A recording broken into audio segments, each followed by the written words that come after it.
Phone tapping case దర్యాప్తు చేస్తున్న SIT ప్రత్యేక దర్యాప్తు బృందం చీఫ్ వీసీ సజ్జన తీరుపై బీఆర్ఎస్ సీనియర్ నేత మాజీ మంత్రి హరీష్ రావు తీవ్రస్థాయిలో విమర్శలు గుప్పించారు. న్యాయస్థానం తుది తీర్పు ఇవ్వకముందే ఫోన్ ట్యాపింగ్ ను అక్రమమని అధికారికంగా ఎలా ప్రకటిస్తారని ఆయన ప్రశ్నించారు. సిట్ చీఫ్ హోదాలో ఉన్న వ్యక్తి ఇలాంటి వ్యాఖ్యలు చేయడం చట్టబద్దంగా నిలవదని, ఇది తీవ్ర ఆందోళన కలిగించే విషయమన్నారు. ఈ అంశంపై హరీష్ రావు మాట్లాడుతూ రాజ్యాంగబద్దమైన ప్రజాస్వామ్యంలో ఒక ఆరోపణ నేరమని తేల్చాల్సింది న్యాయస్థానం మాత్రమే అని అన్నారు.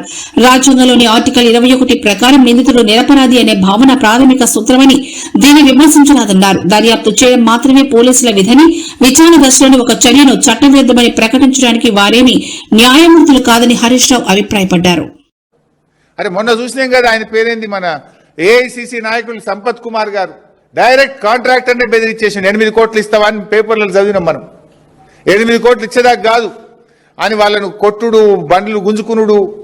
కాంట్రాక్టరే స్వయంగా పోలీస్ డిపార్ట్మెంట్ కు కంప్లైంట్ ఇచ్చిండు కదా. ఏది యాక్షన్, ఏది సిట్, ఏది? మా జర్నలిస్టులను వేధించడానికి సిట్టు, ప్రతిపక్ష పార్టీ బీఆర్ఎస్ ను వేధించడానికి సిట్ల మీద సిట్లు, కమిషన్ల మీద కమిషన్లు.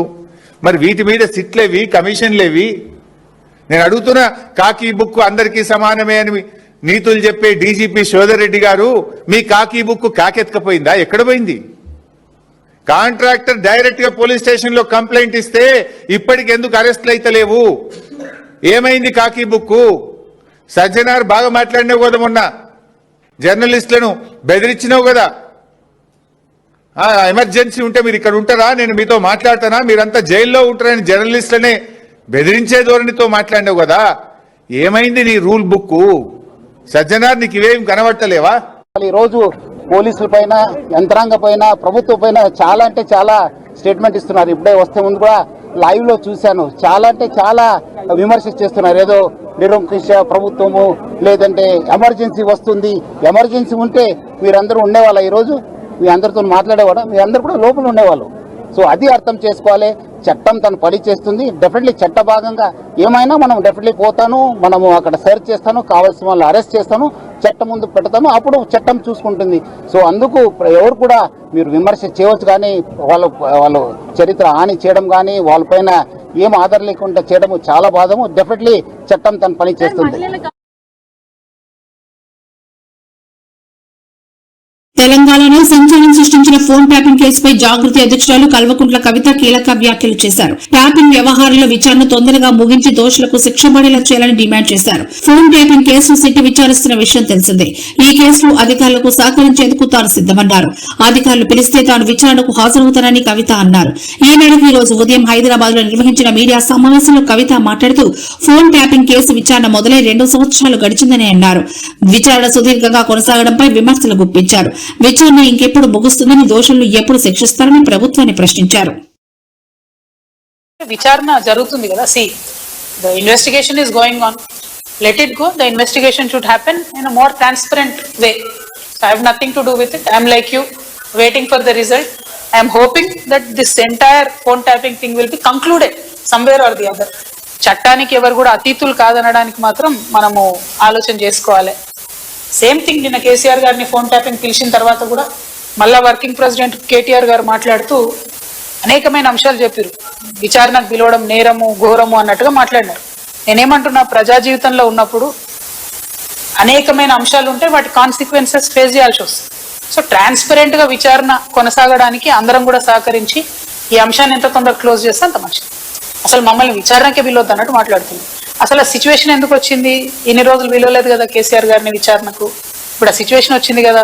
ఆ సిచ్యువేషన్ ఎందుకు వచ్చిందో ఇప్పటికన్నా అంతర్గతంగా వాళ్ళు పరిశీలన చేసుకోవాలి. 1.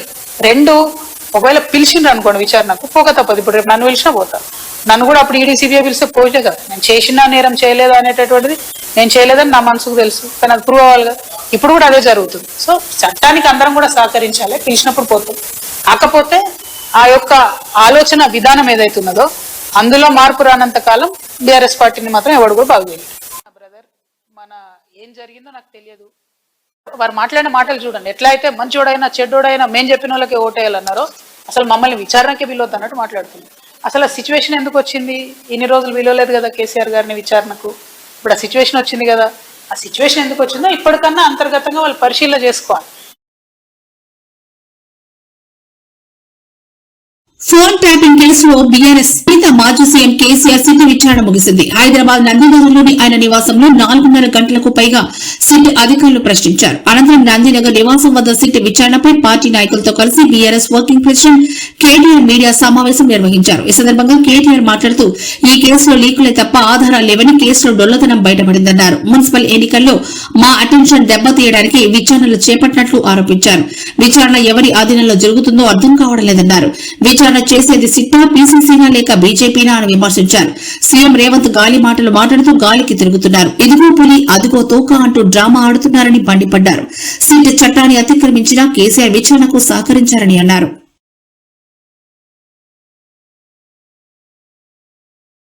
గౌరవించలేదు, కానీ మేము ఒక బాధ్యత గల పార్టీగా, తెలంగాణ ప్రజల గొంతుగా, తెలంగాణ ప్రజల ప్రతినిధిగా పెద్దలు కేసీఆర్ గారు ఈరోజు సిట్ చట్టాన్ని గౌరవించకపోయినా, రాష్ట్ర ప్రభుత్వం ఆడిచ్చినట్టు ఆడుతున్నా కేసీఆర్ గారు మాత్రం చట్టం మీద, న్యాయం మీద ఉన్న గౌరవంతో పూర్తి స్థాయిలో ఇవాళ విచారణకు సహకరించి, ఆయనకు నిజానికి ఇక్కడ రావాల్సిన అవసరం లేదు. తాను నివాసం ఉండే చోటే నేను విచారణకు హాజరవుతాను అని చెప్తే ఏ కోర్టు అయినా వెంటనే తీర్పిస్తుంది, ఎందుకంటే గతంలో ఎన్నో ప్రెసిడెంట్స్ ఉన్నాయి. కానీ కేసీఆర్ గారు మాత్రం తాను ఏ తప్పు చేయలేదు కాబట్టి, మేము ఏ తప్పు చేయలేదు కాబట్టి నిజాయితీగా ఈరోజు వారు రావాల్సిన అవసరం లేకున్నా, అవసరమైతే న్యాయస్థానాన్ని ఆశ్రయించే అవకాశం ఉన్నా, చట్టాన్ని గౌరవించే ఒక రాజ్యాంగబద్దమైన పదవిలో ఉన్న గౌరవ ప్రతిపక్ష నాయకుడిగా, తెలంగాణ తొలి ముఖ్యమంత్రిగా, గౌరవ ప్రజాప్రతినిధిగా వారు ఈరోజు సిట్ కి సంపూర్ణంగా సహకరించారు. వారు అడిగిన ప్రతి ప్రశ్నకి స్పష్టంగా కుండబద్దలు కొట్టినట్టుగా సమాధానం ఇచ్చారు. ఫోన్ ట్యాపింగ్ కేసులో సిట్ విచారణ ముగిసిన అనంతరం కేసీఆర్, కేటీఆర్, హరీష్ రావులతో సమావేశమయ్యారు. అనంతరం నందినగర్ నివాసం నుంచి పార్టీ కార్యకర్తలకు పిడికిని చూపించి అభివాదం చేశారు. తాజాగా బీఆర్ఎస్ ఎమ్మెల్యేలతో కేసీఆర్ సమావేశమయ్యారు. ఈ సమావేశంలో 10 రోజుల్లోనే రాష్ట్రంలో జరగబోయే మున్సిపల్ ఎన్నికలపై చర్చించి దిశానిర్దేశం చేశారు. గ్రౌండ్ లెవెల్లో పార్టీ బలంగా ఉందని, బరిలో రెబల్స్ లేకుండా చూసుకోవాలని ఎమ్మెల్యేలకు సూచించారు. ఉమ్మడి రంగారెడ్డి జిల్లాలో పార్టీ బలోపేతమవుతుందని, త్వరలోనే పార్టీలో చాలా మంది చేరతారని తెలిపారు. ఎమ్మెల్యేలతో సమావేశం ముగిసిన అనంతరం నందినగర్ నుంచి ఎర్రవల్లి వ్యవసాయ క్షేత్రానికి కేసీఆర్ బయలుదేరారు.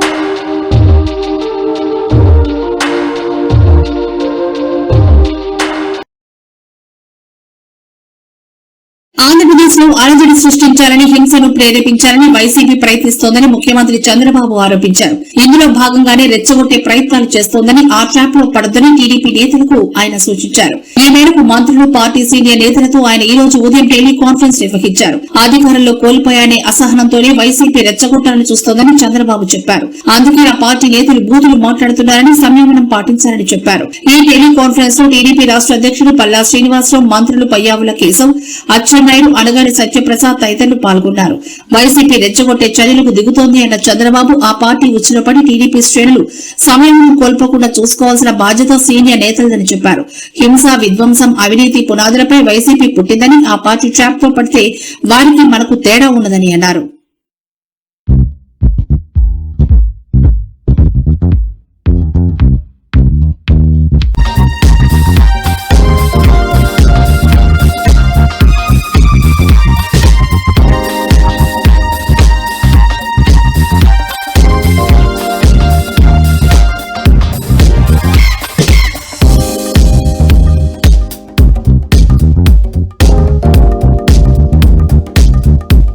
Oh, oh.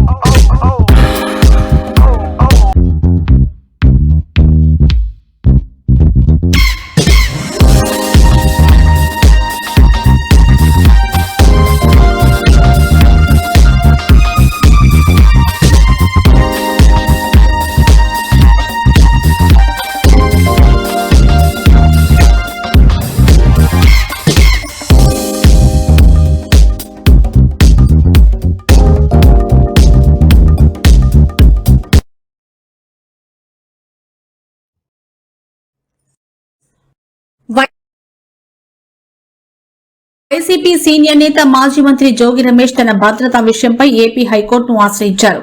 కృష్ణా జిల్లా ఇబ్రహీంపట్నంలోని తన నివాసంపై టీడీపీ కార్యకర్తలు దాడి చేశారని ఆరోపిస్తూ తనకు భద్రత కల్పించాలని కోరుతూ ఆయన లంచ్ మోషన్ పిటిషన్ దాఖలు చేశారు. మరోవైపు ఆయన కుమారుడు జోగి రోహిత్ కుమార్ కూడా హైకోర్టులో మరో లంచ్ మోషన్ పిటిషన్ వేశారు. తమ ఇంటిపై దాడి జరిగే అవకాశం ఉందని పోలీసులకు ముందుగానే సమాచారం ఇచ్చినా వారు స్పందించలేదని రోహిత్ తన పిటిషన్లో ఆరోపించారు. గుంపులుగా వచ్చిన వ్యక్తులు దాడి చేస్తుంటే అక్కడే ఉన్న పోలీసులు నిలవరించకుండా కేవలం ప్రేక్షక పాత్ర పోషించారని ఆయన పేర్కొన్నారు. తమకు తమ కుటుంబ సభ్యులకు ప్రాణహాని ఉందని వెంటనే భద్రత కల్పించేలా ఆదేశాలు జారీ చేయాలని కోరారు. దాడికి సంబంధించిన ఫోటోలు, వీడియోలను ఆధారాలుగా కోర్టుకు సమర్పిస్తున్నట్లు పిటిషన్లు తెలిపారు. ఈ 2 పిటిషన్లపై ఉన్నత న్యాయస్థానం కాసేపట్లో విచారణ జరపనుంది.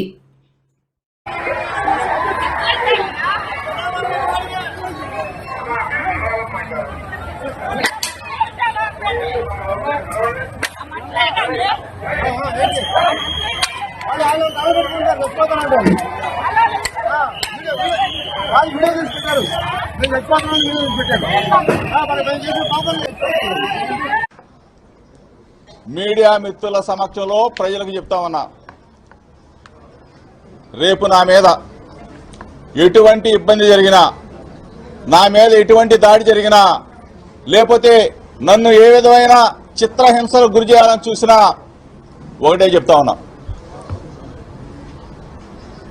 లోకేష్ అనే వ్యక్తి నా మీద దాడి చేయాలన్నా, నన్ను మట్టు పెట్టాలన్నా, నా ఇంటిని దహనం చేయాలన్నా దీని అంతటికీ కారణం కూడా లోకేషేనని చెప్పేసి మీడియా మిత్రుల సమక్షంలో చెప్తా ఉన్నా, ప్రజలకు చెప్తా ఉన్నా. అంటే అరాచక ప్రభుత్వం నిన్నటి నుంచి ఏ విధంగా రాష్ట్రంలో వైఎస్ఆర్ కాంగ్రెస్ పార్టీ నాయకుల మీద, కుటుంబ సభ్యుల మీద, నివాసాల మీద ఏ విధంగా దాడి జరుగుతున్నది మీరు అందరూ కూడా సత్య సమాజం ముందు చూస్తూ ఉన్నారు. ఇప్పుడు ఈ క్షణంలో ఇబ్రహీంపట్నంలో ఉన్న నా ఇంటి మీద చంద్రబాబు నాయుడు కొడుకు లోకేష్ ఇద్దరు కూడా నా నివాసం మీద దాడి చేయడం కోసం, నా కుటుంబ సభ్యుల మీద దాడి చేయడం కోసం నన్ను ఏదైనా చేయాలి, కిరాతకంగా చేయాలి, రాక్షస ఆనందం పొందాలన్న ఉద్దేశంతో ఇప్పుడు దాడి జరుగుతున్న దృశ్యాలను మీరు మీడియా మిత్రులు అందరూ కూడా, రాష్ట్ర ప్రజలందరూ కూడా గమనిస్తా ఉన్నారు. 83 రోజులు అన్యాయంగా, అక్రమంగా ఒక ఫేక్ కేసులో చంద్రబాబు నాయుడు కొడుకు అన్యాయంగా ఇరికించి 83 రోజులు నన్ను జైల్లో పెట్టి నన్ను నా తమ్ముడిని రాక్షసానందం పొందారు. ఇది చాలేదా? ఇది చాలకపోగా పెట్రోల్ బాంబులు వేసి నన్ను, నా కుటుంబాన్ని అంటే హతమార్చాలని చూస్తారా? జోగి రమేష్ ని నన్ను ఇబ్బంది పాలు చేయాలా, నన్ను హతమార్చాలా, నా కుటుంబాన్ని అంటే ఏ స్థాయికి వెళ్ళిపోతా ఉంది?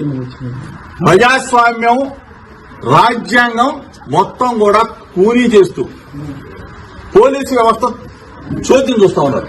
పోలీసులు చోద్యం చూస్తా ఉన్నారు. పోలీసుల సమక్షంలో దాడా? పోలీసు చోద్యం చూస్తారా? లోకేష్ చెప్తా ఉన్నా మీ ద్వారా, నా ఇంటికి నీళ్ళు ఎంత దూరమో నీ ఇంటికి నా ఇల్లు అంతే దూరం. ఇవాళేమో సంబరపడుతున్నాయో, రాక్షస ఆనందం పొందుతానో హెచ్చరిస్తా ఉన్నా. మీడియా మిత్రుల ద్వారా చెప్తా ఉన్నా, రాష్ట్ర ప్రజల సమక్షంలో చెప్తా ఉన్నా, ఇది దుర్మార్గమైన చర్య. నేనేం చేశానా? నువ్వు 83 రోజులు మీ అయ్యా నువ్వు నన్ను జైల్లో పెట్టి రాక్షసానందం పొంది చాలక నా ఇంటి మీద దాడి చేస్తావా? పెట్రోల్ బాంబులు వేస్తావా? అసలు ఇంత దుర్మార్గులాగా ప్రవర్తిస్తారు మీరు. నేనేమన్నాను?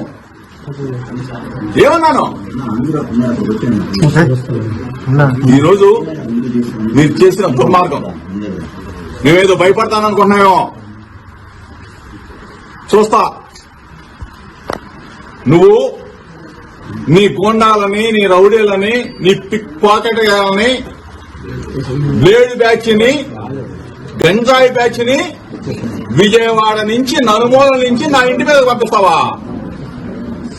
నీకు పిల్లలు లేరా? నీకు ఇల్లు లేదా? నీకు కుటుంబం లేదా?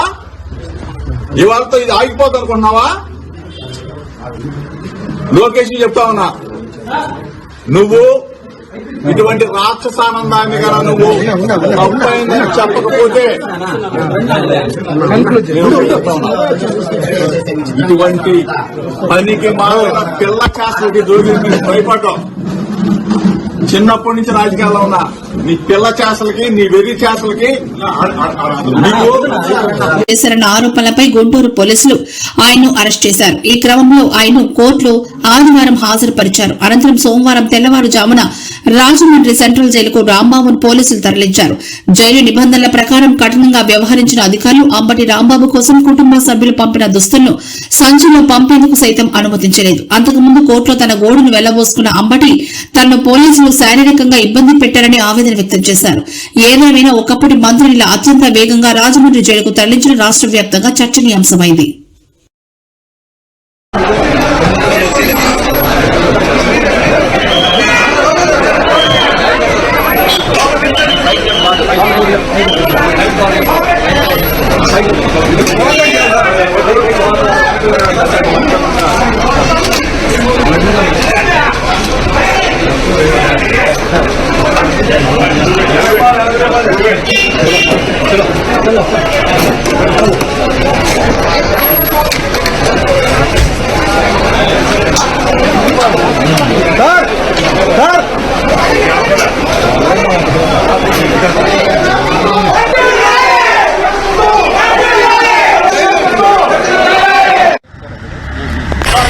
ఇక్కడ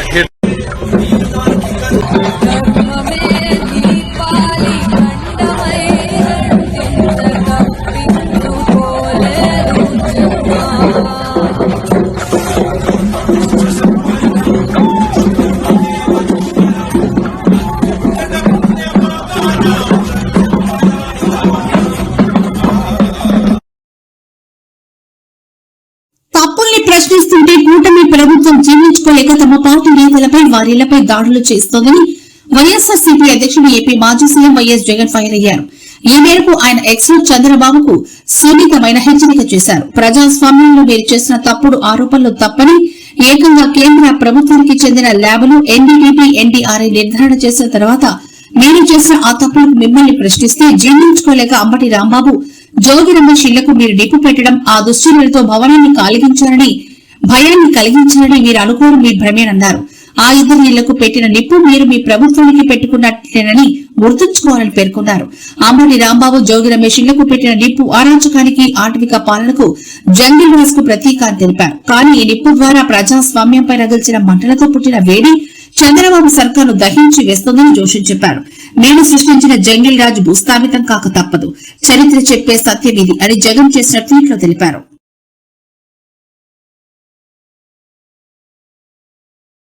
ఒకే మాట, నీ తల్లి మొగుడిచ్చాడా, నీ అమ్మమ్మ మొగుడిచ్చాడా, నీ నాన్నమ్మ మొగుడిచ్చాడా, నీ జేజే తాత ఇచ్చాడా, ఎవడిచ్చాడు? నేను అడుగుతున్నా ఈ ముఖ్యమంత్రిని, ఏం చేశారు 2 ఏళ్లలో? మీరు ఏం చేశారు? గడ్డి బీకారా?